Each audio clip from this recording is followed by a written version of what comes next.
I need to tell you something that might surprise you. In 45 years of plumbing, I have never once bought a bottle of drain cleaner. Not one.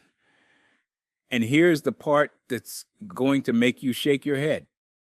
Those liquid drain cleaners you see lining the shelves at every hardware store, they're honestly one of the best things that ever happened to plumbers like me. Not because they work, because they don't. They create repeat customers. Homeowners pour that stuff down the drain. It seems to help for a week or two, and then the problem comes back worse than before. And eventually, they call a plumber. I've seen it happen thousands of times. In this video, I'm going to show you exactly what I use instead. The same routine I've followed in my own home for over 4 decades. We're talking about simple, cheap, pantry-level stuff that actually prevents clogs from ever forming in the first place. And stick around to the end, because I'm going to break down the real money math on this. And when you see the numbers side by side, it's going to change the way you think about drain maintenance forever. So here's the truth about keeping your drains clear. It's not about finding the right product to pour down the pipe after something goes wrong. It's about never letting things go wrong in the first place. Yeah. And the beautiful part is that once you understand what actually causes clogs and what actually prevents them, you'll realize you don't need anything fancy.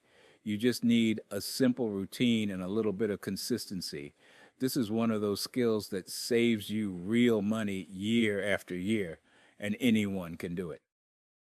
So let me start by explaining why I never touch chemical drain cleaners, and why I genuinely wish you wouldn't either. Most of the heavy-duty liquid drain cleaners you'll find at the store use either sodium hydroxide, which is lye, or sulfuric acid as their active ingredient. When you pour that stuff down your drain, it creates an intense chemical reaction. That reaction produces heat, a lot of heat. We're talking temperatures that can reach close to 200 degrees Fahrenheit inside the pipe. Now, stop and think about what that does to your plumbing over time. If you've got an older home with cast iron drain pipes, and plenty of homes built before the 1960s still have them, that repeated thermal shock accelerates corrosion from the inside out. I've pulled sections of cast iron out of older homes where the pipe walls were so thin you could push your thumb through them, and the homeowner told me they'd been using drain cleaner regularly for years. That's not a coincidence. That chemical heat ate the pipe alive from the inside.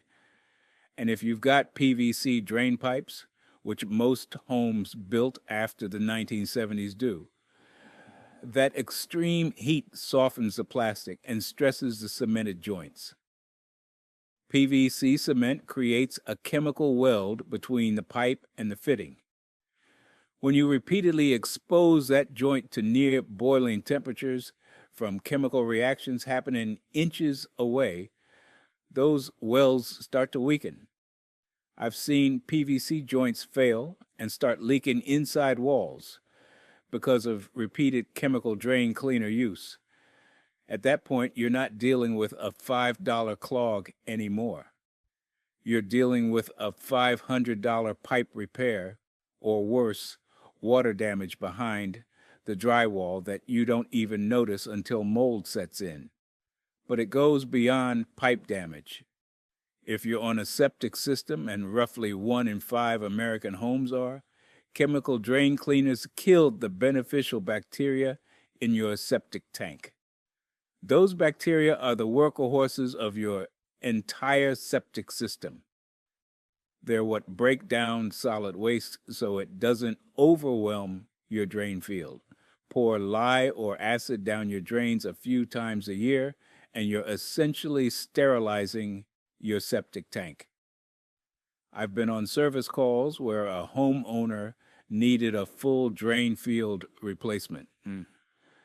We're talking $8,000 to $15,000.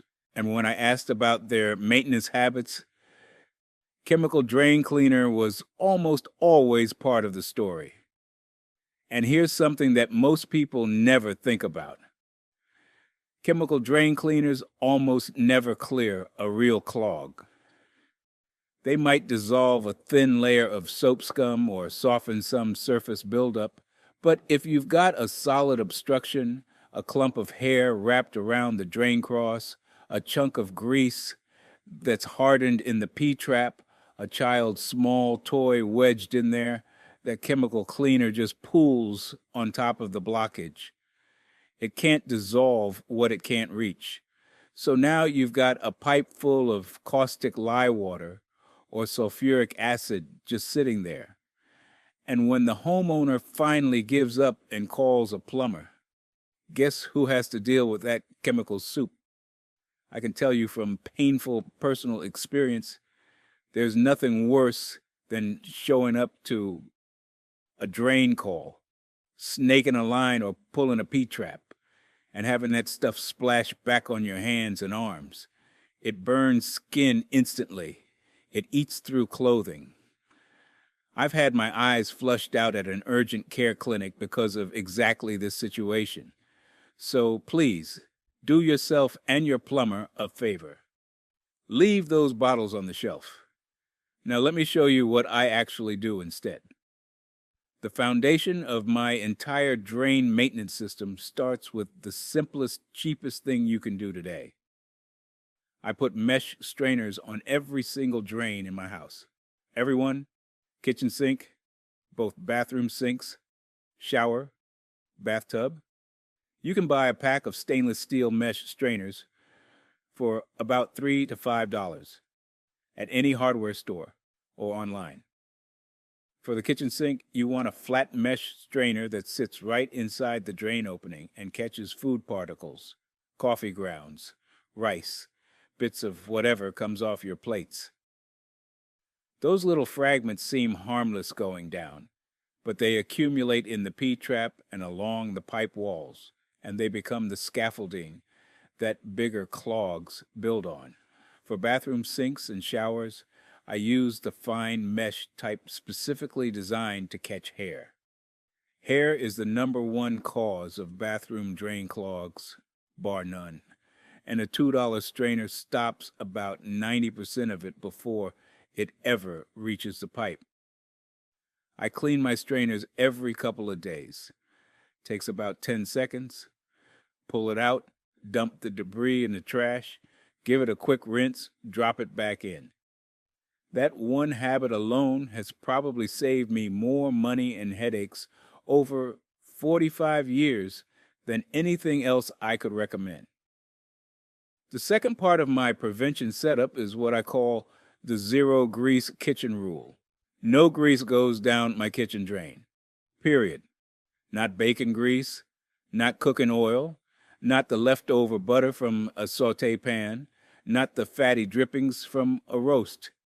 I keep a small metal can. An old coffee can works perfectly right next to the stove. When I'm done cooking, any grease or oil goes into that can. Once it's full, I let it solidify and throw the whole thing in the trash. Here's why this matters so much. Grease goes down the drain as a warm liquid, and it feels like it's just washing away. But as it travels through your pipes, it cools down and solidifies. It coats the inside of the pipe like plaque building up in an artery, layer after layer, year after year. Over time, it narrows the pipe diameter, and then food particles and soap residue start sticking to that greasy lining. Before long, you've got a blockage that no amount of chemical cleaner is going to fix. I've pulled grease clogs out of kitchen drain lines that was so solid and waxy, You could have used them as candles. Keep the grease out of the pipe in the first place, and you'll never have that problem. By the way, if you're finding this advice helpful, you should know it's just a small sample of what I've put into my new book, 100 Old House Fixes That Save You Thousands. It's packed with practical old house fixes that can help you avoid expensive repair bills. To grab your copy, you can scan the QR code on the screen right now, or just use the first link in the description below. All right, let's continue. Now, let me walk you through my weekly and monthly drain maintenance routine, because this is really the backbone of the whole system. Once a week, usually right after I finish the dinner dishes, I do what I call a hot water flush. It takes about 30 seconds per drain. Here's exactly how I do it. I pull the mesh strainer out of the kitchen sink, turn the hot water faucet on full blast, and let it run for a solid 30 seconds straight. That's it. The hot water melts any trace amounts of grease or soap residue that might be starting to build up on the pipe walls and flushes everything all the way through the system before it has a chance to cool down and harden. I do the same thing on both bathroom sinks and the shower drain. The whole routine takes maybe 3 minutes total for the entire house. It's not exciting. Nobody's going to make an infomercial about running hot water down your drains, but 45 years of clear pipes tells me it works. Once a month, I do a washing soda treatment. Now, washing soda is not the same thing as baking soda, and I want to make sure that's clear. Washing soda is sodium carbonate. Baking soda is sodium bicarbonate. Washing soda is significantly more alkaline, which makes it much more effective at cutting through grease and organic buildup. You can find it in the laundry aisle at most grocery stores. It usually comes in a bright yellow box, costs about $4, and one box lasts me 3 to 4 months easily. Here's my method. I pour about half a cup of washing soda directly into the drain opening. Then I slowly pour about a half gallon of boiling water down after it, nice and steady so it dissolves the washing soda and carries it down through the pipe. I let that sit for about 15 to 20 minutes, and then I run the hot water tap for 30 seconds to flush everything through. The washing soda dissolves grease and soap residue without generating dangerous chemical heat and without harming your pipes, your septic system, or anything else. It's gentle, it's effective, and it costs maybe 20 cents per treatment. For bathroom drains specifically, I add one extra step after the washing soda. I pour about half a cup of standard 3% hydrogen peroxide down the drain. That's the regular strength you buy at any drugstore for about $1 a bottle. The hydrogen peroxide does 2 important things. First, it helps break down hair proteins, which means even the small amounts of hair that might slip past your strainer get broken down before they can accumulate into a clog. Second, it kills the odor-causing bacteria that create that musty, unpleasant smell you sometimes notice coming from bathroom drains, especially in older homes with slower drainage. You'll see it bubble and fizz a little when you pour it in. That's completely normal. That's just the peroxide reacting with organic material and doing exactly what you want it to do. I let it sit for about 10 minutes. Then flush with warm water. Between the washing soda and the peroxide, my bathroom drains smell clean and flow fast every single month. A few times a year, maybe 3 or 4 times, I do an overnight enzyme treatment. You can buy enzyme-based drain maintainers at most hardware stores or online for around $8 to $12 a bottle. And one bottle typically lasts a full year because you use so little each time. The brand doesn't matter as much as the type. What you're looking for on the label is the word enzyme or bacterial drain maintainer. Do not buy anything that says chemical drain opener.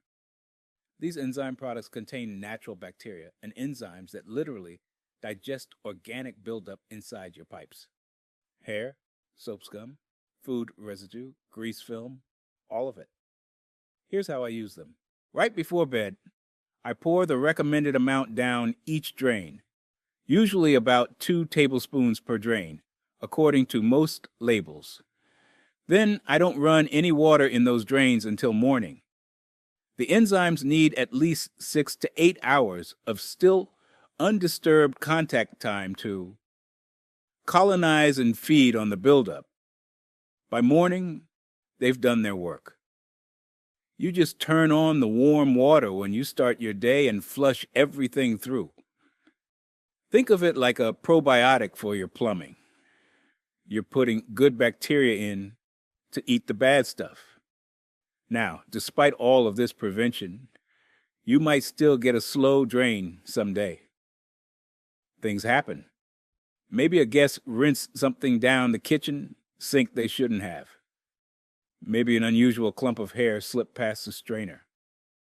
The key, and I cannot stress this enough, is to never ignore a slow drain. A slow drain is not a minor inconvenience. A slow drain is a clog in progress. Every single major drain blockage I've cleared in 45 years of service calls started as a slow drain that somebody decided to live with for a few weeks. If you catch it early, you can fix it yourself in 5 minutes without spending a dime on a service call. For bathroom drains, the first tool I reach for is a zip tie hair tool. You can buy these at any hardware store for about $2, or you can make one yourself by taking a long zip tie, about 18 to 20 inches, and cutting small backward-facing barbs into the sides with a sharp pair of scissors, spaced about a 1/4 inch apart. You slide the barb zip tie down into the drain opening, push it past the drain cross, twist it slowly a couple of times, and pull it straight back out. You'll be amazed, and honestly probably a little horrified, at what comes up with it. A tangled mass of hair, soap scum, and slime all wound together. 1 or 2 passes with this tool usually restores a slow bathroom drain to full flow immediately. I keep one under every bathroom sink in my house. They cost almost nothing, and they work better than any chemical ever has. For kitchen drains, or if the zip tie tool doesn't fully solve a bathroom drain, the next step is removing the P-trap. That's the U-shaped pipe section right underneath the sink. I know it sounds intimidating if you've never done it, but it's genuinely one of the simplest things in all of plumbing. First, place a bucket or a large bowl directly underneath the P-trap to catch the water that's sitting in it. Every P-trap holds water by design. That's actually its job, so expect maybe a cup or 2 of water to come out. Most P-traps are held in place by 2 slip nuts, one where the trap connects to the tailpiece coming down from the sink, and one where it connects to the pipe going into the wall. On newer white PVC P-traps, you can almost always loosen these slip nuts completely by hand. Just turn them counterclockwise. On older chrome or brass P-traps, you might need a pair of channel lock pliers. Wrap a rag around the nut first if you want to avoid scratching the finish. Once both nuts are loose, slide the P-trap down and away, and dump whatever's inside into the bucket. 9 times out of 10, Your clog is sitting right there in the bottom of that U-bend. A chunk of solidified grease, a wad of food debris, sometimes a small object that fell down the drain. Clean the trap out completely, put it back in place, hand tighten both slip nuts, and run some water to test.